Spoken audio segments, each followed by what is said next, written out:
Hello guys, welcome to another video. In this video we will see on how DBT process the incremental models. So what is incremental model and why do we need incremental models? So let's assume the source tables have some billions of rows, and every time running the whole data is like very tedious, time consuming and resource consuming, right? So to handle those kind of scenarios where the source has a lot of data, DBT has introduced a feature called incremental models, with which we can filter out the source data and fetch only the records which are not processed previously. I mean, only the records which have come after the previous run is processed, or only the records which got updated after the previous run has done, something like that. So to handle this, they have introduced a new feature called incremental models. So if you see the definition, incremental models in DBT optimize data warehouse updates by transforming and loading only new or changed data since the last run. This approach saves times and resources compared to reprocessing entire data set. So instead of reprocessing entire data set, we can process only the incremental records only. So when to use the incremental model? When you have lots of data in the source, or when you have the complex transformation, because the complex transformations are resource intensive. So how do they support? We'll see it very clearly. So what are the changes we need to do in the actual model SQL file to make our model as an incremental model? One is we have to give this particular parameter materialized equal to incremental. Before it was like we can give materialized equal to table, we can give materialized equal to view, and now for incremental models we have to give materialized equal to incremental instead of table and view. And also along with this config we will have this piece of code also gets added in our model files. Now this piece of code is where we are filtering the data. If you see, I'll show you in the code as well, or else it's better to show you in the code. And if you see here, we are reading from the source table and we are adding the where condition, and that where condition we are keeping inside this if condition. So only if it is an incremental, I mean only if this materialized table is incremental only, and if it's an incremental run, that means not on the first run, on the second run onwards, this particular if condition satisfies, because from the second run it becomes incremental. In the first run it copies whatever there in the source, and once this if condition is satisfied, then this where executes. On the first run this where will not execute, only from the second run onwards. So here what are we doing? We are just filtering the source data on this timestamp column by checking please give the records from the source table which are greater than the max of sale timestamp from this current model. This means this particular model, the restaurant in incremental.sql, this restaurant incremental becomes a table, right? So that table name comes here. Select the max of sale timestamp from restaurant incremental.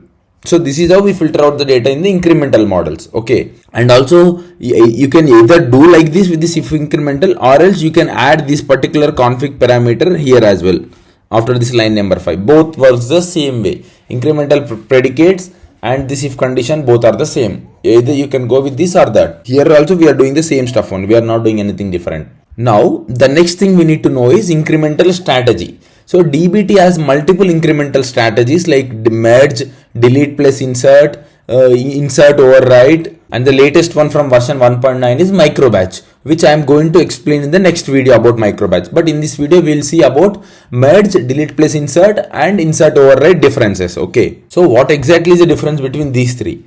And what does merge do? When you give the incremental strategy equal to merge, so when you go with this merge option, you have to give the unique key as well. So what this unique key does is, when you give the option as merge, this unique key will compare the source records and the target records, and it will check whether this particular key exists in the target or not. If this particular key exists in the target, then it will update. In case if that specific key doesn't exist in the target, then it will insert. To update and insert, we need to use the unique key. Unique key is mandatory when you give the incremental strategy equal to merge. But for delete plus insert and insert override incremental strategy, in case if we give your delete plus insert or insert override, then you don't need this unique key. It's optional. Also, delete plus insert and insert override strategies will not do any row level updates. It will just work on the partition level. Row level, it will not work. Those two, delete plus insert and insert override. The delete plus insert and insert override, they don't need the unique key. And what they does is, the major difference between those is delete plus insert, what it does is, Here, when you have the data on some specific partition, like on a date partition or an hour partition or a month partition, then it is suggested to go with these two approaches. What it does is it will delete the data which satisfies the date condition, and then it will insert the data again.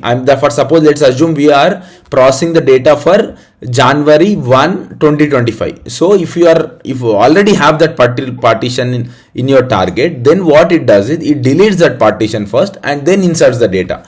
And what insert override does is it will just override the same partition if it exists in the target. That's it. If it doesn't exist in the target, these both will create the new partitions. Here, for delete and insert, you don't have to not only give this greater than timestamp, you can give some filter condition also, where menu type equal to main course. If you give something like that, it will remove all the records. In case if you go with the delete plus insert strategy, it will remove all the records for the menu type equal to main course and then inserts the data. And for insert override strategy, it will just override the menu equal to main course. So it will just override that particular partition when you go with the insert override. So, and to recall one more time, for these two, we need the data to be partitioned, and it will just replace that particular partition only. And in case if it supports merge, then you can just update or insert accordingly. And in case if the source record doesn't exist for a specific unique ID, and that specific record exists in the target, then it will delete as well, this merge strategy. So when you go with incremental strategy equal to insert override, then you will have to give one more field called partition by. So you should give something like this. When you go with insert override, then you have to give the partition by also, and even for the delete plus insert also. For these two, we need to have this particular column called partition by, and this is optional. And this particular column is mandatory only for the merge strategy. Our target table will be partitioned based on the sales date, right? For delete plus insert and insert override. So if the specific date which we are running, in case if the data has the date for 1st Jan 2025, then it will overwrite or it will delete. In case if the data doesn't exist for 1st Jan 2025, then it will insert directly. Like that, the delete plus insert and insert override will work. So now in this slide, we can check which adapter supports which of these incremental strategies. The next video will be on the micro batch only. If you see here, DBT Postgres supports these three. DBT Athena supports this one for updates and inserts, and override this one. DBT Athena doesn't support delete plus insert because it's an external data. So now let's look at the hands-on. If you see, I have restaurants inc1.sql file. This is a model and it's an incremental materialized equal to incremental. I am using the merge strategy. When we have merge, we have to have the unique key as well. So it's surrogate key. So now I'm just doing the plain select statement from this source table, and I've gave the incremental condition where sale timestamp greater than this model. And let me show you the data first. If I come here and if I query, this is the data. I have 10 rows here, 1 to 10. The primary key and the surrogate key is this one, surrogate key column.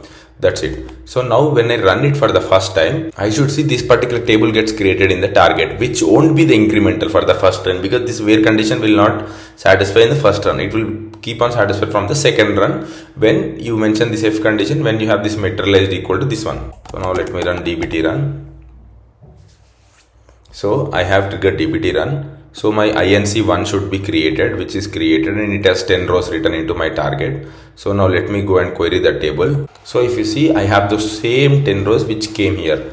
Now what I will do is I will insert 2 extra rows and update 1 row, and I am updating the sale timestamp also. Now I should see my updated data even in this my target table after I run the incremental model.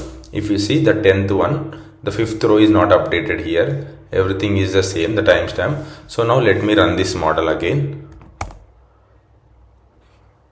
If you see, for this model INC1, if you see, the merge has happened for the 3 rows because 1 update and 2 inserts. So now let me go and query this particular table again. Now when I query this particular table, if you see, the 5th row got inserted, and if you see, the updated sale timestamp has come, and these 2 rows got also inserted.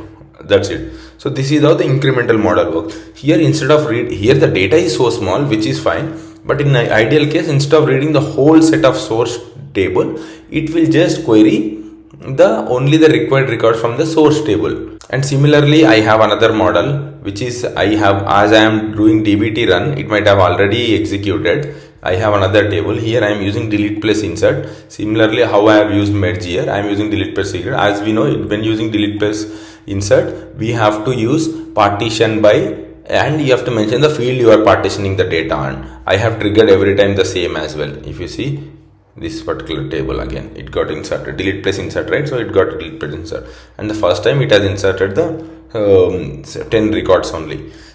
And why, now you can ask me why you are using only delete plus insert and merge only, because if you go to the PPT which I have showed you, that I am using DBT Postgres adapter, it supports append, merge, delete plus insert. It does not support insert override because the data won't be partitioned. But if you use DBT Athena, the data, it's an external data stored in S3. So that time delete plus insert won't work in Athena. So it uses insert override. So like that, based on the adapter, we have to go with the specific incremental strategy based on our requirement. If you have the multiple updates and inserts, and if you have to do the operation row level, then you have to go with the merge. In case if you don't have any updates and all, if you are going to dump the incremental data every day, then it's better to go with the delete plus insert or insert override. That's it. Thank you so much for watching.